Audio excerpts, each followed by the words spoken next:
stuff happened, so I'm late for my July wrap-up.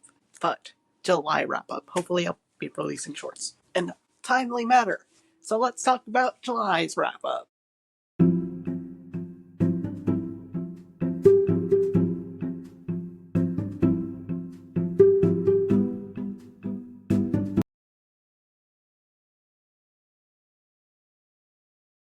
Let's start with A Bit of Country by Brian D. Kennedy.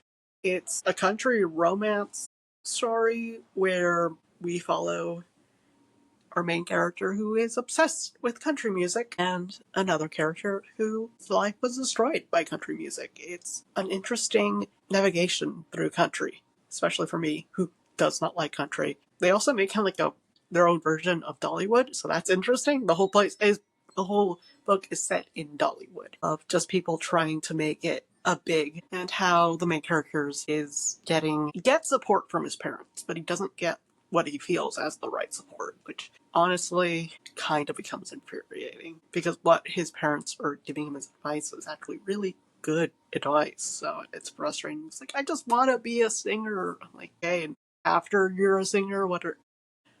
The Girl Who Fell Beneath the Sea is such a beautifully written Chinese, like, Asian story. Pretty sure it's Chinese, but I'm not entirely sure.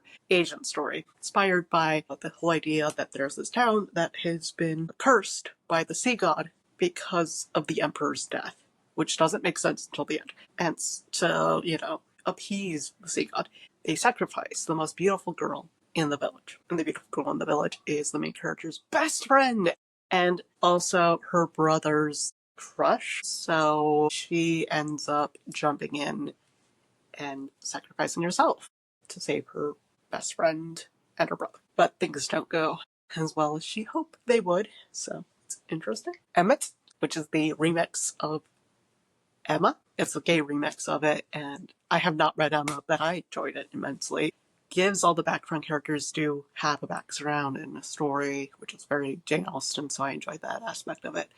And the fact that Emmett is so against love because of what happened to his mother, who passed away at a young age, and how he is so focused on being the best person to be able to make a dream come true of being into medical medicine, to able to help cure an illness that took his mother from him, is fascinating and interesting. The Wicked Bargain is fascinating because it's a non-binary pirate character during the Mexican Revolution. So there's a lot of historical people who are there in history, and there's a little rewriting of pirates, but it's a fascinating read. I love Mar, even though I hate the name Mar because it's such a feminine name, and Mar is non-binary masc presenting. So I feel Rio would fit better for them. But Mar, that's what they call themselves. And they also deal with a gender fluid demon, which is like fantastic. And I love Demo, who has his own like spin-off that I read August, which I will talk about later. But he's just fascinating. Haben, the deaf-blind woman who conquered Harvard Law, is amazingly well written in the way that she explains clearly her own disability.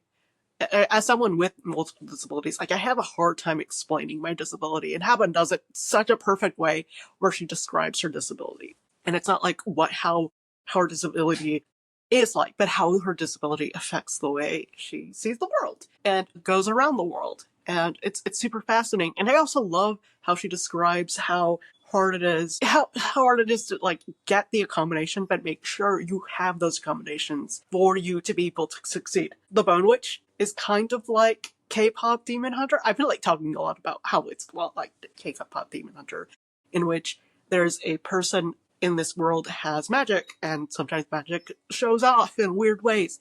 A Bone Witch is a necromancer. So she, after seeing the body of her brother come from war, she gets so desperate that it unlocks her magic, and she brings her brother back to life. And the reason why I like connected to K-pop Demon Hunter is because she has so much training. It's not the actual movie. It's like the prequel of the movie where the training happens. Like, she has to train. She has to like be pleasant. She has to know how to do tea and sing and dance and fight And so it's super interesting, especially because the way the book is written, you're getting it from an interview standpoint. So someone is seeing her after she gets exiled for doing something that the first book we don't get. We kind of get like a cleanings of it, like clues of why she's an exile. But she's been exiled for crimes, and now you find out her plans and how powerful she is. Because you're like, okay, she's kind of powerful, and then by the end of it, you're like, wow, she is so powerful. So I highly rich. We Feed an Island is a like autobiography from Jose Andres, who like did World Central Kitchen and how it started World Central Kitchen. And I absolutely adore his passion for food, the way he describes food, and how connected restaurant owners and all that stuff are, and how willing they were to to make sure the island was fed, and the red tapes they had to go through, and how frustrating it is. Absolutely adored it. What I did not absolutely adore was I feed her to the beast, and the beast is me. Okay, I wanted to like this book so much. I've other book reviewers. I've really nice things about this book. I'm like, okay, I want to read this. I like dark and gripping stories. As long as it's not for shock value, I'm fine. It's gonna be interesting. And it just didn't hit for me, because the whole aspect of a demon making a pact with a ballet dancer so that she could get the recognition because she's a woman of color, which I understand is a big issue in like the classical arts, like opera singing and classical anything with like that's considered high art. It's very hard for non-white people to get that credit, awards or stuff. It's difficult because they're considered outliers. But I just I just couldn't buy it. Like, if it was like an eldritch god, um, because I don't know what the blood god is. Is it like an eldritch god or is it a demon? Because either way, it doesn't make any sense. I love those kind of like deals kind of things. The Wicked Bargain does this great thing where it discusses uh, how bargains function, how they set up, how the demon gets to their weakest points and like drags them in. And if it was like an eldritch god, it would be very much like, oh, this would be funny and amusing for me. Dance, monkey, dance kind of thing. I'm not saying that as a racial thing.